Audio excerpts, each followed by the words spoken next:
ओम श्री विष्णवे नमः। पापांकुशा एकादशी को साल भर की सभी महत्वपूर्ण एकादशियों में से एक माना जाता है, क्योंकि इस दिन उपवास रखने से भक्तों को उत्तम स्वास्थ्य, धन और अन्य सभी सांसारिक सुखों की प्राप्ति होती है। और ये भी माना जाता है कि पापांकुशा एकादशी व्रत का पालन किए बिना किसी भी मनुष्य को उसके पापों से कभी मुक्ति नहीं मिल पाती और उनके बुरे पाप जीवन भर, यहाँ तक कि अगले पिछले जन्मों में भी उनका पीछा करते ही रहते हैं। इसलिए हर भक्त को चाहिए, हर सनातनी को चाहिए कि आश्विन मास के शुक्ल पक्ष में पड़ने वाली एकादशी का उपवास अवश्य रखें।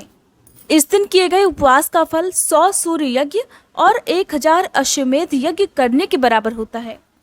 एकादशी व्रत के नियमों का पालन दशमी तिथि से प्रारंभ हो जाता है। इस दिन सूर्यास्त से पहले सिर्फ शुद्ध सात्विक भोजन किया जाता है और एकादशी के अंत तक यानी कि द्वादशी तिथि तक आपका उपवास फिर जारी रहता है। व्रत का पालन करने वाले भक्तों को झूठ नहीं बोलना चाहिए, किसी भी तरह की जीव हिंसा, निंदा, बुराई, किसी तरह का नशा इत्यादि नहीं करना चाहिए। यहाँ तक कि व्रत वाले दिन भक्तों के घर में कोई कलह क्लेश भी नहीं होना चाहिए। तुलसी दल दशमी तिथि को ही तोड़कर रख लेने चाहिए, क्योंकि एकादशी के दिन तुलसी दल तोड़ना पाप माना जाता है। और द्वादशी तिथि को अपना व्रत खोलने से पहले किसी योग्य ब्राह्मण को, किसी योग्य व्यक्ति को दान की कुछ न कुछ सामग्री अवश्य ही दान में देकर फिर अपना उपवास खोलना चाहिए। रात के समय, एकादशी की रात को यदि हो सके तो जागरण करना चाहिए, नहीं तो जितनी देर तक भी आप जाग सके उतनी देर तक जागकर आपको भगवान विष्णु के मंत्रों का जाप, भजन, कीर्तन आदि करना चाहिए। इस घोर कलयुग में और भागम भाग भरी जिंदगी में हर कोई व्यक्ति अपने बारे में ही सोचता है। पहले वो अपना घर भरता है, फिर बाद में वो अपने रिश्तेदारों के बारे में या फिर दूसरों के बारे में सोचता है। कलयुग में शायद कोई ऐसा ही व्यक्ति हो जिसने कोई पाप ना किया हो।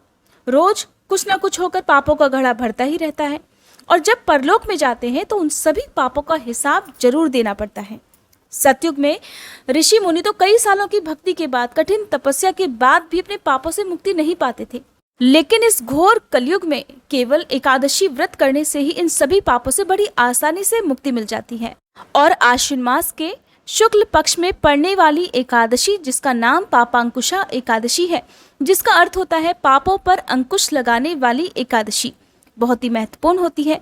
इस दिन भगवान विष्णु और भगवान विष्णु के पद्मनाभ रूप की सच्चे मन से पूजा करने से सभी पाप नष्ट हो जाते हैं और ऐसा भक्त अंत में मोक्ष को प्राप्त कर लेता है।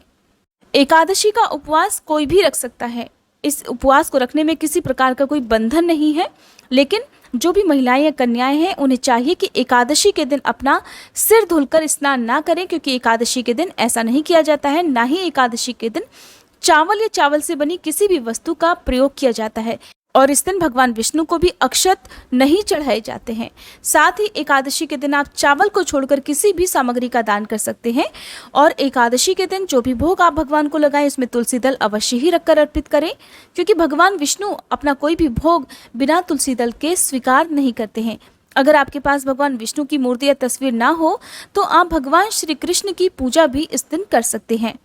एकादशी का उपवास हमेशा सुबह के सूर्योदय से प्रारंभ होता है, जो कि द्वादशी तिथि के सूर्योदय तक रहता है।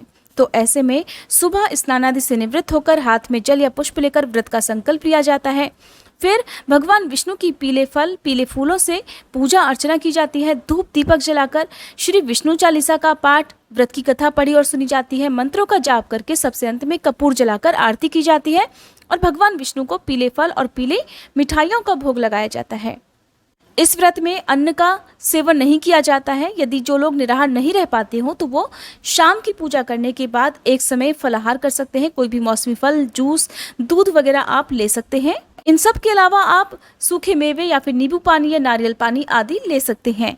और व्रत अगले दिन द्वादशी तिथि को सूर्योदय के बाद और हरिवासर का समय बीतने के बाद खोला जाता है। हरिवासर का समय होता है जब द्वादशी तिथि प्रारंभ होती है तो उसका पहला 1/4 पहर यानी कि शुरुआत के 5 से 6 घंटे का समय।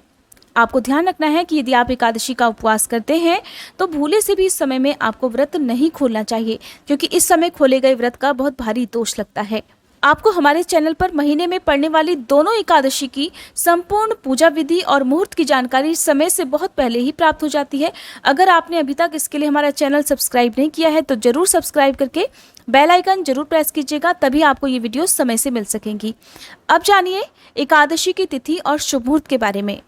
इस बार 6 अक्टूबर गुरुवार के दिन पापांकुशा एकादशी है और इसी दिन व्रत भी रखा जाएगा। व्रत सुबह से प्रारंभ होकर अगले दिन तक रहेगा।